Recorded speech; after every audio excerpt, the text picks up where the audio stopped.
Hey guys. Hey guys, it's Miss Marcy. And I'm here to do my Real Housewives of Atlanta review or whatever. So let's get into it. I'm gonna have to y'all gotta excuse me a little bit because I'm kind of tired because I did a little workout or whatever. So I'm a little tired, but I wanted to come on here and give y'all this video because I didn't give it to y'all Monday, which is normally what I like to do, is give it to y'all on Monday. So anyway, enough of that. So let's get into the video, shall we? All right. So the show starts out, Nene's talking to Greg and she's telling Greg all about the trip or whatever. And she's telling him how her and Kenya just got into it and how she was kind of like spitting popcorn at her or whatever. Greg gobble, gobble. Greg is a mess, honey. But anyway, so they talk about that or whatever. So anyway, so then Kandi and Todd, Kandi's getting ready to, for her trip to Chicago because, she got that part on the Shy or whatever. She's going back and forth, between Chicago and Atlanta, because they're getting ready to have their baby. They're getting ready to have baby Blaze. So she has to kind of be back and forth because it's close to the due date. So she's going on the trip or whatever. So her and Todd starts talking. And, she tells Todd that she would like for them to go to counseling. And she said that she wants to go to counseling because she says she wants them to be proactive in their marriage and not wait, until something comes up and then decide, oh, we need to go to counseling, which I think that's a good idea, Kandi.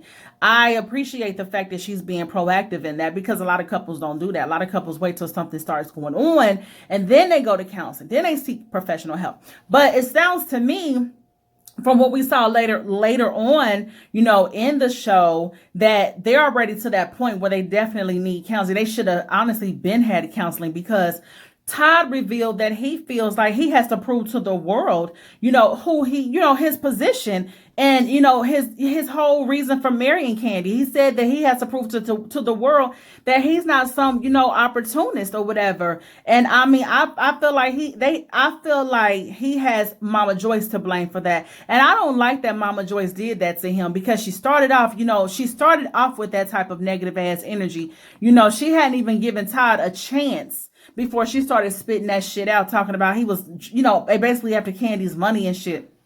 And I don't like that because now Todd has a complex about that. And, he said it. He said, I feel like I always got to prove to the world and especially to your mama, that I'm not just here for some opportunities and stuff like that. And Kandi, as his woman, as his wife, should have been like, you know what? Fuck what everybody may think. Who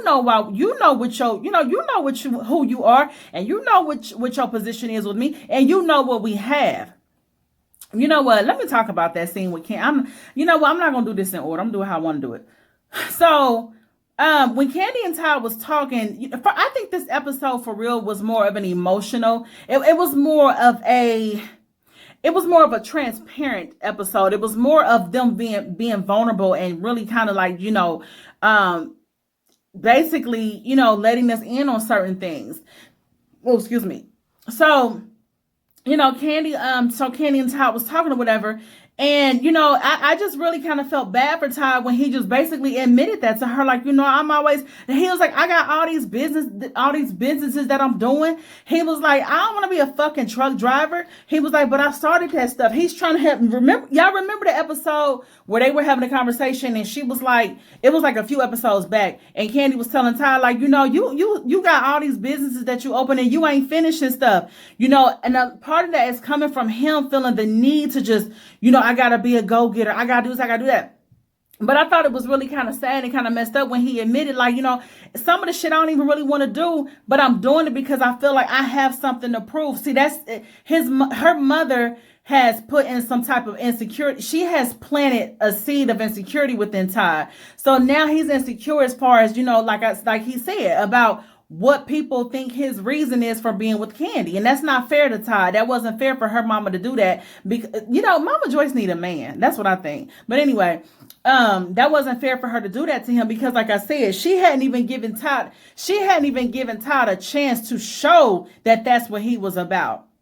She just automatically came at him with that energy, and that wasn't cool. And I felt like part of that is Kandi's fault too. I feel like, Kandi had his back, but I feel like sometimes Kandi kind of instigates the shit and kind of, I don't know. Sometimes I feel like Candy thought the shit was funny to some extent. You know what I'm saying? So anyway, so they're talking about that. And so Candy starts crying and stuff. And she's like, I don't want you to feel like this. So she goes over there and give him a big hug or whatever. And he told her like, I need you to stay home. You always, he's like, you basically telling her she put her friends and stuff before, before her family and stuff. She put everything before her family. And he was like, I mean, unless you don't want to be here. She was like, of course I do.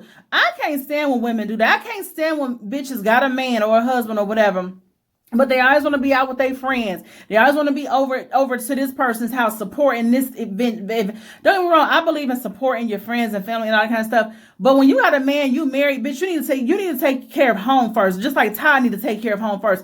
Y'all household comes before any fucking body. What's going on in that house comes before anybody. And then she was like, well, I still got to go to this event tonight. This is what I would have told my husband. I would have been like, you know what, baby, I'm sorry that it's been you. I'm sorry that you've been feeling like this, and I'm sorry if it seems like I've been neglectful to you in any kind of way. But you, my family, y'all, this we come first. This is first. This is a priority to me. Now I do admit that I am a business driven woman. I am that. However, I understand also I'm a married woman too. So my husband, his needs and his wants come first too. So with that being said, baby, look.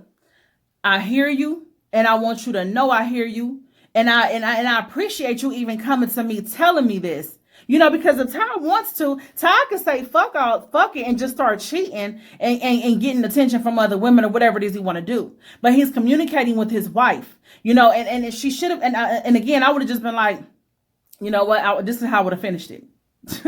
I'd have like, you know what? Tonight I am gonna go to this event because I did tell her I'm gonna do it and I want to keep my word. However, after this, I'm canceling things. I'm gonna make time for my family because you guys are important to me.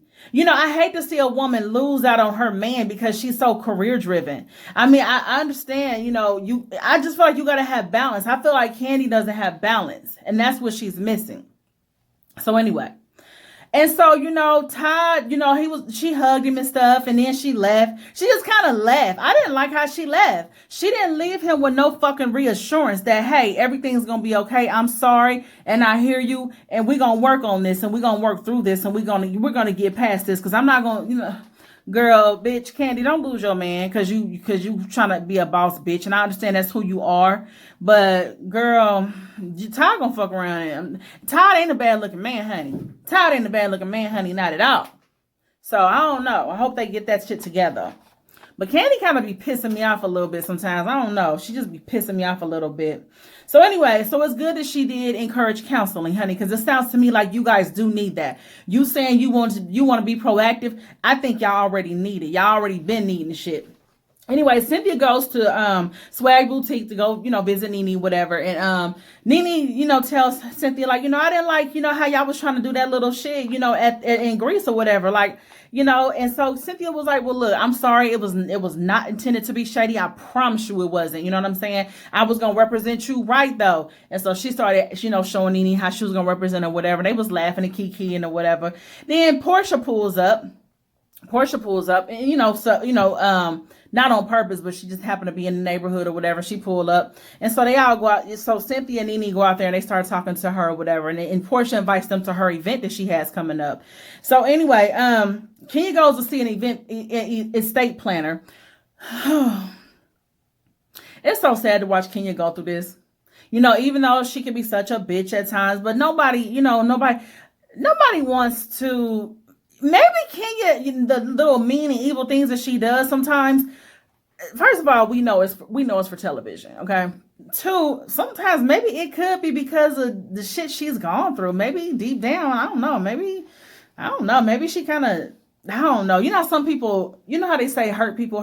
Like, I don't know. No, but maybe it is just more of just entertainment. I don't know. But anyway, it's still sad to see Kenya going through this. You know what I'm saying? Because, I mean, nobody, the breaking up of a family and then the way Mark treats her, it's just, ugh, girl.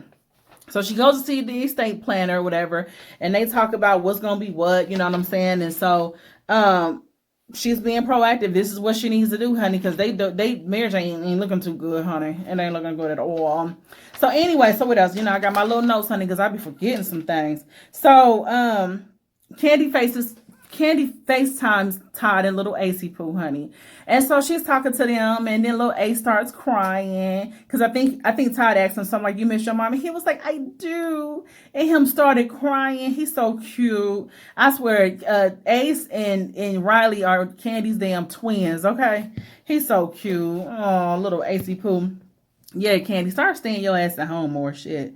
So anyway, Eva has the baby, honey. Eva has baby Maverick. He's so adorable. And I like that name too, Maverick. So she has baby Maverick. Cynthia goes over there to see her. And so while she's over there, she's spilling the tea on everything that happened in Greece or whatever.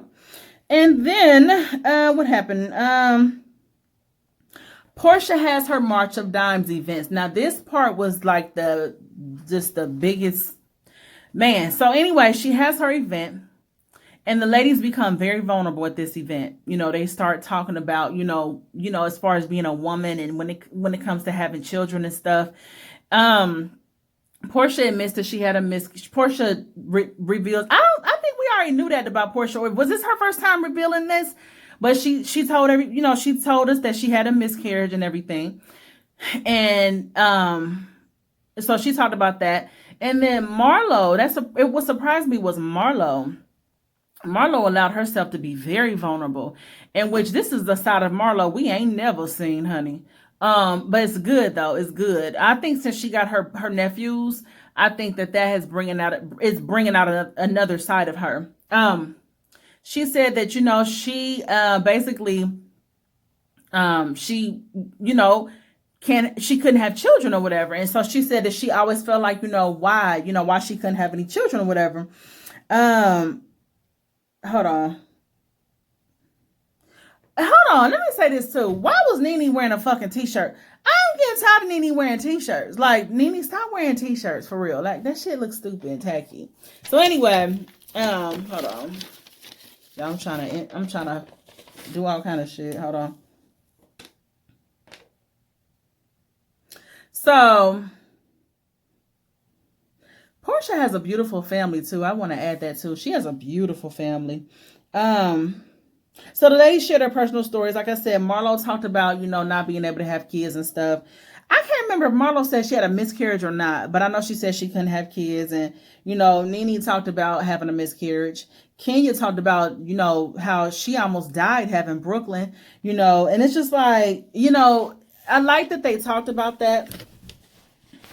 Because I'm a woman, I don't have any kids, you know what I mean, and I'm up in, I'm not old, but I'm up there in an age bracket where people be like, well, why you ain't got no kids, it's just never happened, I don't think that there's anything wrong or anything like that, but I've always taken precautions, if you know what I mean.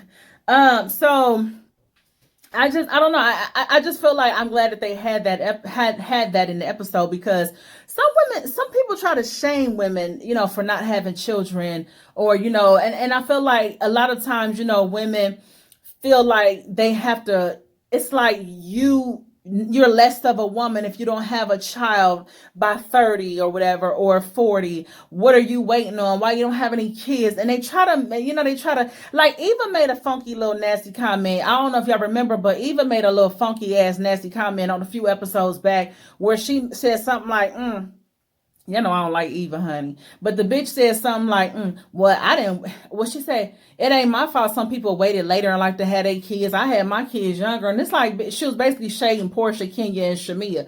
And it's like, bitch, first of all, you don't know what has happened in these women's lives. You don't know, like Portia said, she had a miscarriage. You don't know what has gone on in these women's lives, that put them with having a baby at this point in their life. You know what I mean? So it's unfair. I just think it's unfair to make comments like that. And it's unfair to, like I said, try to shame a woman just because, she's at a certain age and she don't have any children. What if she don't want kids? Kids are not for everybody. Everybody don't want kids. So I think it's unfair to shame a woman into for not having any. I think that's bullshit. And don't make a woman feel like she's less of a woman because she don't have any children. Some women's bodies ain't meant to be put through that. Some women can't handle having children. I mean, I just, the whole labor and all that kind of stuff. Like, You hear Kenya said she almost died having baby Brooklyn. So that stuff ain't nothing to play with. And I feel like when it comes to kids, nobody should tell nobody what they should and shouldn't be doing. At what age they should be doing it at. Because when a woman pops out that damn baby, that is her motherfucking responsibility for the rest of her life, whether that father is in the picture or not. Everything, when it comes to a child, everything falls back on the mama, honey. So anybody that's trying to make women feel bad because they don't have children, stop it.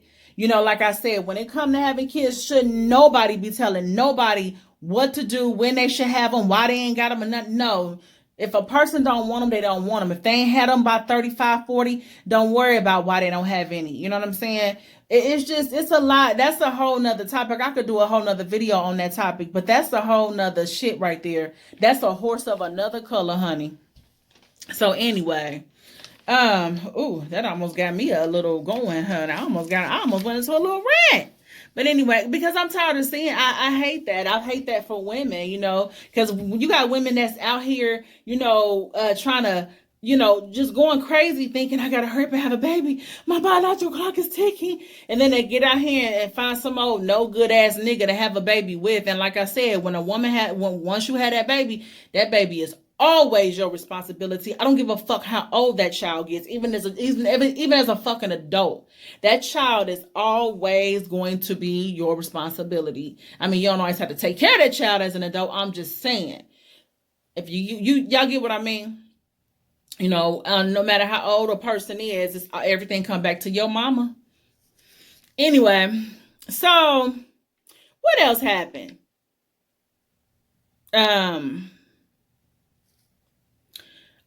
Kenya talks with Lisa.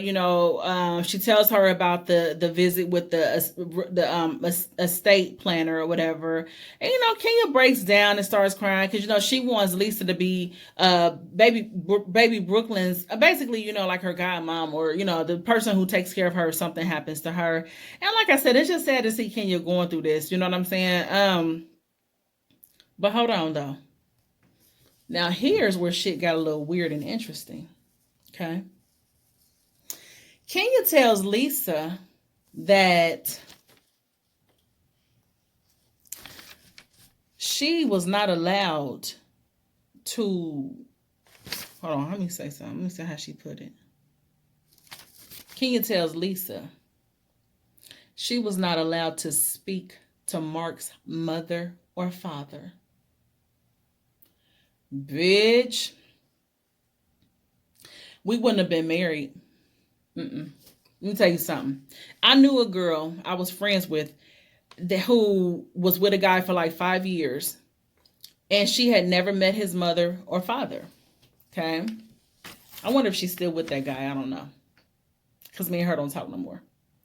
But anyway, she was with him for like 5 years. Never met his mother or his father. And they all lived in the same city and states. All of them. And she asked me, she said, what would you do if you was with somebody and he didn't let you meet his mom and dad? I said, I ain't trying to be funny, but I wouldn't be with a man who has a problem with me meeting his mother or father.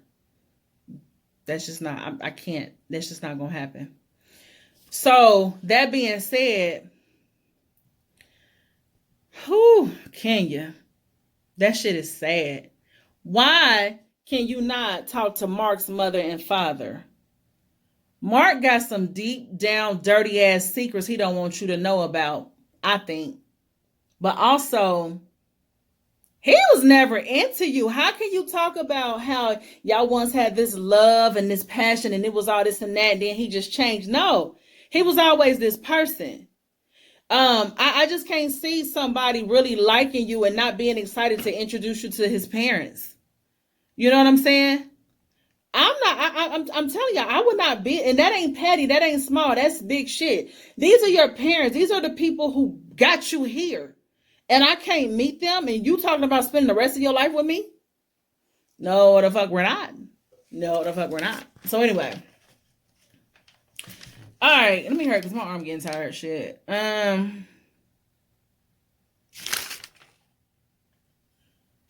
That was pretty much it.